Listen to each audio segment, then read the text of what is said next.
Bonjour Jean-Michel Blanquer. Bonjour Patrick Cohen. Contre les violences à l'école, votre première réponse en début de semaine avait paru décalée. Vous évoquiez la possibilité d'interdire le portable au lycée. Désormais, il est question de faire rentrer des policiers ou des gendarmes dans les établissements. C'est l'option sécuritaire. Vous pensez que les enseignants ont besoin d'avoir des forces de l'ordre auprès d'eux ?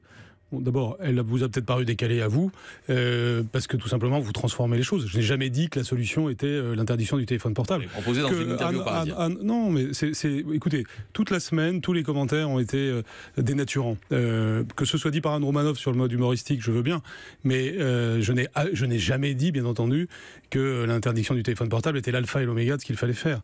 J'avais simplement dit que c'était une possibilité pour les lycées de le faire, et certainement pas pour empêcher qu'on connaisse les choses, mais au contraire pour faire que certains faits n'adviennent pas, parce que le téléphone portable fait que ça existe, même sur des micro-faits.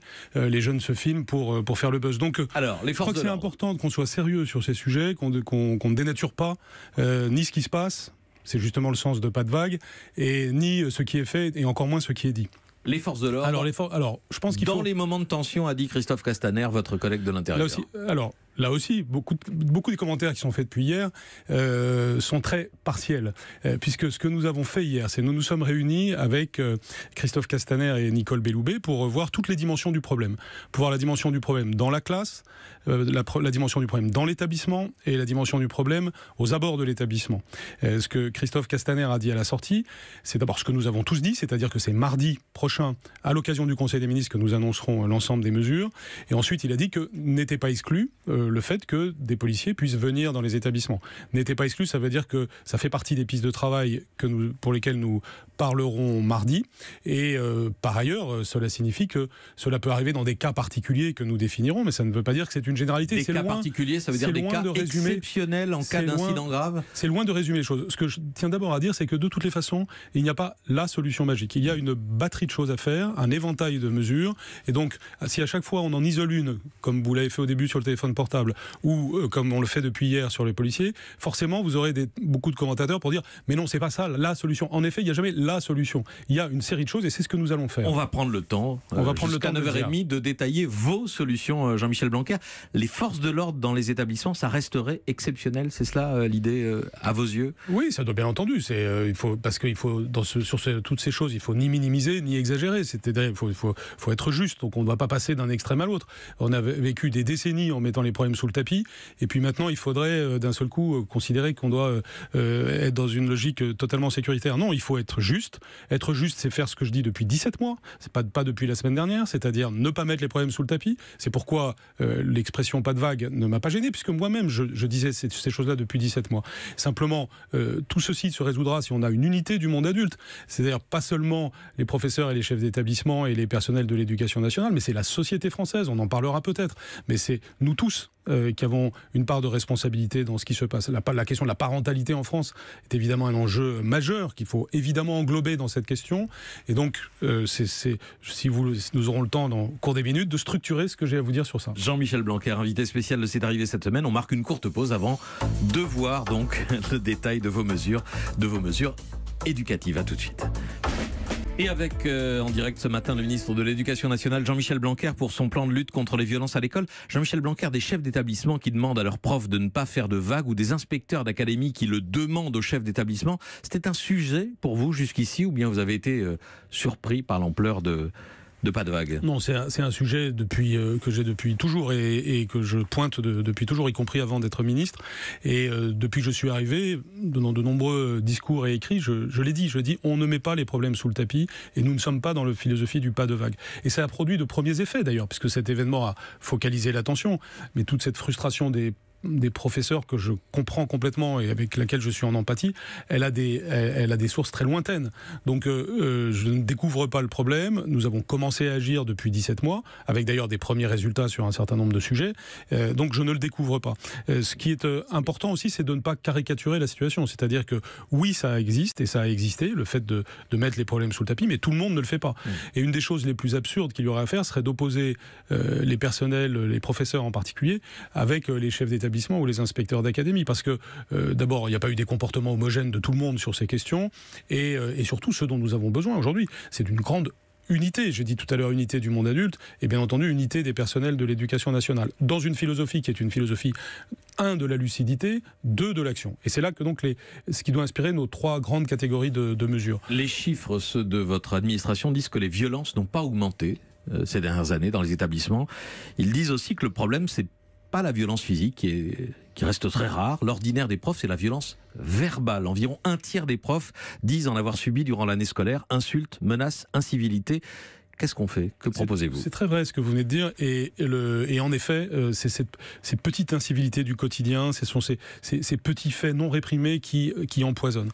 Donc il y a évidemment d'abord toutes les réponses éducatives en amont, évidemment, d'une certaine façon toutes les politiques menées, à commencer par ce que l'on fait en éducation prioritaire, les dédoublements de classe, ce sont des mesures de long terme pour aller en amont de tous ces enjeux. C'est d'ailleurs pour ça que au triptyque lire, écrire, compter, j'ai ajouté le 4e pilier, respecter autrui, dans ce que nous faisons à l'école primaire, que nous avons révisé la dimension éducation morale et civique, tous ces sujets qui évidemment nécessitent de la durée pour produire leurs pleins effets. Mais s'agissant de ce qui se passe au quotidien dans la classe, on doit considérer que l'autorité du professeur doit être pleine et entière, que toute atteinte à cette autorité doit être 1, signalée, 2, faire l'objet d'une sanction proportionnée éducative. Et donc c'est déjà autour de ce principe de base. Elle doit d'abord être signalée. Elle doit d'abord être signalée. Ce qui n'est pas toujours le cas. Quand elle est signalée, à Créteil, la prof braquée avec un pistolet à billes n'avait pas signalé l'incident. Oui, parce que alors pendant quelques heures, elle ne l'a pas fait, et ça montre bien que certains soit sont découragés de le faire, soit ont inhibé d'une certaine façon la réaction nécessaire. D'où d'ailleurs le fait que d'un mal peut naître un bien. C'est-à-dire que la grande prise de conscience qui existe aujourd'hui doit nous permettre de manière unie, j'insiste sur ce point, sans chercher des boucs émissaires ou quoi que ce soit, mais en travaillant de façon sérieuse et sereine, d'arriver en effet à cette approche du signalement des choses. Comment et c'est à la fin, c'est le professeur qui a raison. Si vous voulez, comment faire que signaler un incident ne soit pas un aveu d'échec? Dans le passé, on a trop souvent eu l'idée que c'était parole contre parole. Si vous voulez. Et c'est pas vrai. Il n'y a pas la parole de l'adulte responsable professionnel qui est le professeur d'un côté, et puis de l'autre celle de l'élève de 14 ans, adolescent, qui cherche à provoquer. Ces deux paroles, il faut bien accepter qu'elles ne sont pas à égalité. Si un professeur dit qu'il a été insulté, par définition, il a raison, il ne l'a pas inventé. Donc cette question-là, à mes yeux, est essentielle. C'est-à-dire qu'à partir du moment où un professeur signale un fait, ce fait n'est pas contesté, n'est pas contestable, et ce fait donne lieu à une suite, bien entendu une suite proportionnée, et notamment, ce qui est très important, une suite rapide. Parce que si les conseils de discipline traînent...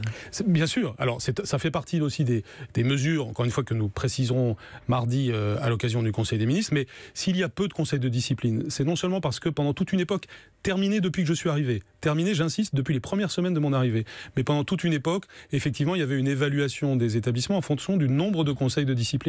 Donc du coup, il y avait la tendance à ne pas en faire.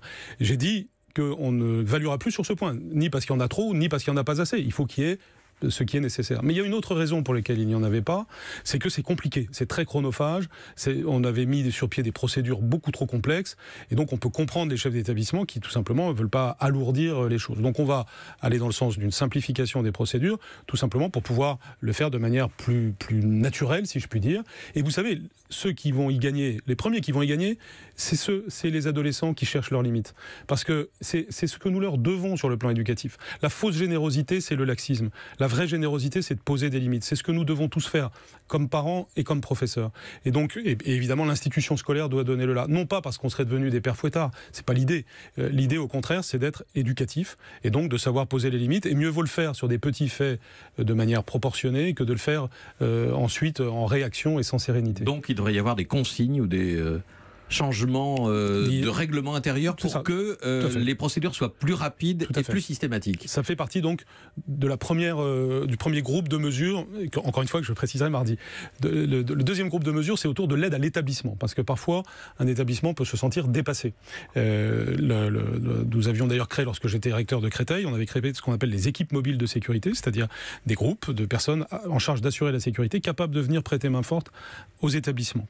Eh bien, ces équipes mobiles de sécurité ont vocation à être renforcées dans le cadre des mesures que nous annoncerons, mais surtout nous avons vocation à aider les établissements pendant certaines périodes s'il y a l'ordre à rétablir dans cet établissement. Donc là, c'est pour les cas les plus extrêmes.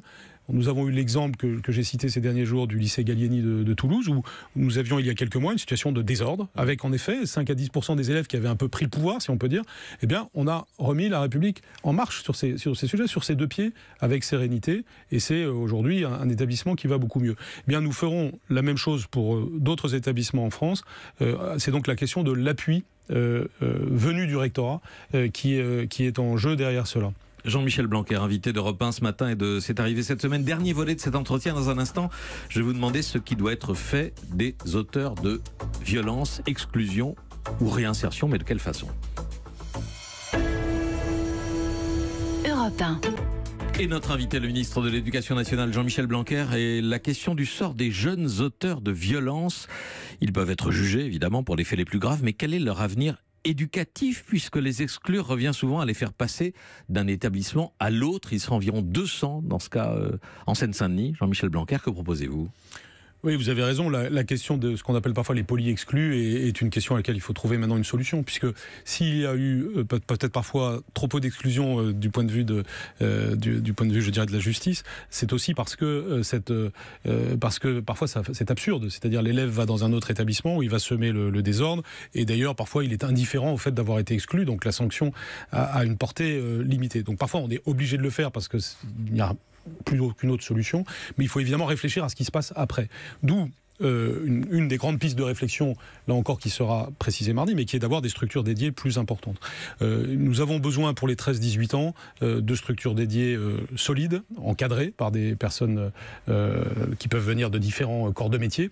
C'est-à-dire c'est aussi bien de l'éducation nationale que des personnes qui peuvent venir par exemple de l'armée ou de la police. C'est quelque chose qui n'est pas exclu. Vous avez notamment des jeunes retraités de l'armée qui sont tout à fait pertinents pour ce genre de structure. On a déjà ça dans ce qu'on appelle les EPID, qui au départ ont été conçus dans le cadre de l'armée, qui maintenant relèvent plus du ministère du Travail pour les 18-25 ans. Là, c'est sur la base du volontariat s'agissant des EPID, mais demain, on peut imaginer que pour les 13-18 ans, on ait quelque chose qui soit obligatoire pour les élèves qui feraient l'objet de sanctions. Mais c'est quoi? C'est le retour des maisons de correction? Non, parce que justement, on a une pédagogie du 21e siècle maintenant, à la lumière d'ailleurs de l'expérience des EPID et d'autres éléments, qui permettent tout simplement de les remettre sur les rails. Mais de les remettre sur les rails en posant l'autorité, parce que c'est des élèves qui ont besoin d'une autre manière d'être encadrés, et donc il s'agit de les remettre sur les rails. Mais ce serait différent des centres éducatifs fermés qui tout à fait. offrent une sanction pénale pour les jeunes délinquants. Absolument, parce que je vous ai dit tout à l'heure, il faut une palette de solutions. Et là, on en a l'illustration typique. Les centres éducatifs fermés, c'est très important. C'est d'une certaine façon un degré supplémentaire. Ça relève de l'autorité judiciaire. Ça doit être prononcé par un juge. Et justement, Nicole Belloubet en a programmé 20 supplémentaires. Là aussi, on n'a pas attendu la semaine dernière. Et donc, ces centres éducatifs fermés, c'est une solution pour les cas les plus graves, bien entendu, qui font l'objet d'une procédure judiciaire. Donc, vous avez le sujet judiciaire, c'est de cela qu'il a été question hier avec Nicole Belloubet, c'est pour les cas les plus graves. Et comme dans le cas de Créteil, par exemple, où il y a un suivi judiciaire, je rappelle qu'il y a une mise en examen, donc il n'y a eu aucun laxisme dans cette affaire. Et puis, il y a la dimension disciplinaire qui relève strictement de l'éducation nationale, qui par définition est éducative, qui par définition recherche le bien de l'enfant ou de l'adolescent, mais le recherche en sachant poser l'autorité. Des enseignants, avec leurs syndicats, vous ont répondu ces derniers jours en disant dans les écoles, on a besoin d'abord d'adultes, pas forcément de policiers, on en parlait tout à l'heure, mais des adultes, des profs, des surveillants, des CPE, des psychologues, etc. Mieux vaudrait ne pas baisser les effectifs. Vous savez, le sujet en France, en réalité, en matière éducative, n'est pas tant de baisser ou d'augmenter les effectifs, mais de savoir mettre nos moyens de manière ciblée vers de véritables objectifs. Parce que si notre problème était celui des effectifs, ça se saurait. On a 1 million de personnels à l'éducation nationale pour 12 ou 13 millions d'élèves. 12 à 13, c'est évidemment un taux tout à fait comparable et même meilleur que la plupart des pays. Oui, c'est le taux global, mais ici et là, il manque des surveillants et des profs. C'est justement ce que je suis en train de dire, c'est qu'on doit savoir cibler, et nous savons le faire. D'abord en ciblant sur l'école primaire, parce que l'origine de tout est à l'école primaire, et c'est pour ça que nous créons des postes à l'école primaire. Et par exemple, je garantis que pendant tout le quinquennat, dans chaque département de France, le taux d'encadrement va s'améliorer chaque année, rentrée après rentrée. Et donc, c'est ce que nous avons fait évidemment en éducation prioritaire avec les CP à 12, les CE1 à 12. Vous verrez dans 10 ans si les enfants qui ont bénéficié de cette mesure se retrouvent dans les délinquants que l'on voit aujourd'hui. Je pense que nous sommes en train de prendre, comme sur d'autres sujets pour ce gouvernement, les problèmes à la racine et sur la durée. Et donc, il faut savoir cibler nos moyens, c'est aussi tous les enjeux sont évidemment font système entre eux, c'est complexe. Par exemple, je me suis fixé d'améliorer le pouvoir d'achat des professeurs, donc l'attractivité du métier. Par ailleurs, nous allons revaloriser ce que sont les assistants d'éducation, qui sont décisifs pour les enjeux de vie scolaire. Oui. Donc c'est une politique qualitative beaucoup plus qu'une politique quantitative. Pardon, ils risquent de ne pas voir leur retraite améliorée. Si la réforme en cours aboutit, les professeurs, leurs pensions à l'avenir seront calculées sur l'ensemble de leur carrière et plus sur les 6 derniers mois. C'est un risque. C'est une réforme qui évidemment n'est pas définie au moment où nous parlons. Donc là vous parlez d'un risque, mais justement qui nous rétro-interroge, si je puis dire, sur le pouvoir d'achat des professeurs. Ça signifie que on doit travailler sur le pouvoir d'achat des professeurs pendant leur carrière, et c'est ainsi que leur retraite sera bonne. C'est évidemment le travail que je mène, mais qui est un travail sur la durée. C'est pas pour ceux qui prennent leur retraite prochainement. Dédoublement de classe. La Cour des comptes, dans un rapport publié il y a 10 jours, vous incite à aller plus loin, à élargir ce dédoublement au CE2 ou à la grande section de maternelle. Vous avez vu ce rapport ? Oui, ce rapport est très intéressant. Pour l'éducation prioritaire qui ne parvient pas à réduire les inégalités scolaires. Tout à fait. Je souligne que ce rapport de la Cour des comptes n'est pas toujours tendre pour l'éducation nationale, et ce rapport justement souligne que nous sommes allés dans la bonne direction dans nos politiques d'éducation prioritaire. Je viens de lancer toute une étude sur ce que nous appelons inégalités et territoires, pour avoir une vision complète sur tous les territoires français, des inégalités et des réponses appropriées. Là aussi, la démarche, elle est qualitative. Nous dépensons aujourd'hui beaucoup d'argent pour l'éducation prioritaire, mais nous ne sommes pas très efficaces. Eh bien, nous devons devenir efficaces comme nous sommes en train de l'être en CP-CE1 avec la mesure ultra-volontariste que l'on a prise, qui touche 190 000 élèves au moment où je vous parle, qui va en toucher 300 000 l'année prochaine. Donc ça va à la racine des égalités, c'est efficace, et c'est éducatif, et c'est donc fondamental. Et puis, il y aura d'autres mesures, par exemple pour prendre en compte la pauvreté en milieu rural. Aujourd'hui, nous sommes en train de faire aussi des dédoublements en milieu rural. Nous sommes en train de le faire dans certains cas, par exemple dans l'Académie de Reims. Et donc, c'est cette capacité à être fin, subtil, global, systémique, qualitatif, qui est la clé. Et pour ça, nous avons besoin aussi que le débat ne soit pas simplifié, qu'on ne soit pas dans le simplisme, d'où l'importance de s'exprimer comme on le fait ce matin. Et le fait que ce que j'en appelle aussi, c'est que le débat public soit responsabilisant pour tout le monde. Et si possible, puisse aller vers cette unité du monde adulte dont nous devons donner l'exemple au quotidien, et y compris dans le débat public. C'est-à-dire que ce qu'il faut, c'est cette unité vis-à-vis des enfants. Vous savez, ça vaut à toutes les échelles, du pays comme d'un établissement. Si les adolescents voient une faille dans le monde adulte, ils vont dans cette faille. Si au contraire ils voient la solidité du monde adulte, eh bien ça les réconforte, ça les rassure, et ils ne commettent plus d'incivilité. Et c'est vers cela qu'on doit aller. Merci Jean-Michel Blanquer d'être venu ce matin en direct au micro d'Europe 1.